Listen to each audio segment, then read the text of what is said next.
చెంచల్గూడ జైల్లో వైఎస్ జగన్ ని కలిసిన తర్వాత దర్శి ఎమ్మెల్యే శివప్రసాద్ రెడ్డి మీడియాతో మాట్లాడారు. ఆయన ఏమన్నారో ఒకసారి చూద్దాం. కానీ మా కుటుంబ సభ్యులు కానీ ఎప్పుడు రాజశేఖర ఆశయాల కోసం జగన్మోహన్ రెడ్డి గారి కోసం ఎప్పుడు కృషి చేస్తాము.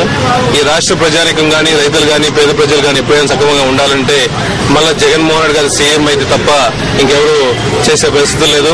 ఆ రోజు రాజశేఖర ఆశయాలు ఒక జగన్మోహన్ రెడ్డి గారు తప్ప మిగిలిన ఎవరు ఆచరించరు, తూచి తప్పుగా చేస్తారు. ఈ రోజు పరిస్థితులు చూస్తుంటే ఒక విజయం గారి ఆధ్వర్యంలో కానీ షర్మిల ఆధ్వర్యం కానీ మేమందరం ఆమె వెంటే ఉండేసి వైఎస్ఆర్ కాంగ్రెస్ పార్టీని పటిష్టం చేయడం కోసం కృషి చేస్తాము.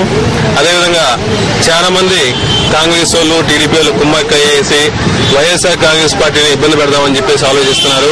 వైఎస్ఆర్ కాంగ్రెస్ పార్టీ పేద ప్రజల గుండెల్లోంచి పుట్టింది. ఇది ఒక పెద్ద ఉద్యమం లాంటిది. ఇది వైఎస్ఆర్ కాంగ్రెస్ పార్టీ ఎంతమంది ఎన్ని పార్టీలు లేకపోయినా వైఎస్ఆర్ కాంగ్రెస్ పార్టీని ఇబ్బంది పడే పరిస్థితులు. కానీ రేపు వచ్చే జరిగే ఎలక్షన్ లో మేమందరం ప్రతి పేద ప్రజలు కానీ రైతులు కానీ సామాన్య ప్రజలందరినీ వైఎస్ఆర్ కాంగ్రెస్ పార్టీని గెలిపించాలి, జగన్మోహన్ రెడ్డి సీఎం చెప్పాలని ప్రతి ఒక్కరు ఆశిస్తున్నారు. కాబట్టి రేపు వచ్చే ఎలక్షన్ లో వైఎస్ఆర్ పార్టీ జగన్మోహన్ రెడ్డి సీఎం అవడం కోసం మేము కృషి చేస్తాము.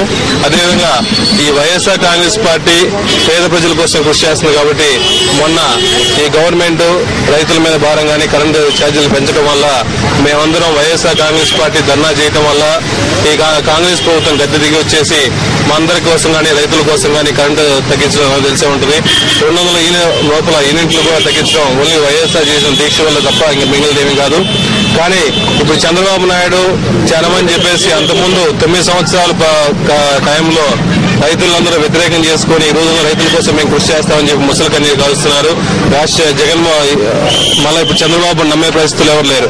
మన చంద్రబాబు ఒక నిజం చెప్పాడు, రేపు ఎలక్షన్ లో గెలవకపోతే టీడీపీ జెండా దించుకోవాల్సిన పరిస్థితి వస్తుందని చెప్తున్నాడు. అది వాస్తవం. రేపు జరిగే ఎలక్షన్ లో టీడీపీ జెండా ఎట్టి పరిస్థితుల్లో మూసుకుంటావు, జగన్మోహన్ రెడ్డి గారు సీఎం అవుతారు. వైఎస్ఆర్ కాంగ్రెస్ పార్టీకి పేద ప్రజలు అండగా ఉన్నంత కాలం వైఎస్ఆర్ కాంగ్రెస్ పార్టీ తిరగలేదు. జగన్మోహన్ రెడ్డి సీఎం అయితే అధ్యయం. మేమందరం ప్రతి ఒక్కరూ ఒక చిన్న సామాన్య కార్యకర్తలాగా పనిచేసి వైఎస్ఆర్ కాంగ్రెస్ పార్టీని పటిష్టం చేయడం కోసం ఎల్లవేళలా కృషి చేస్తాం.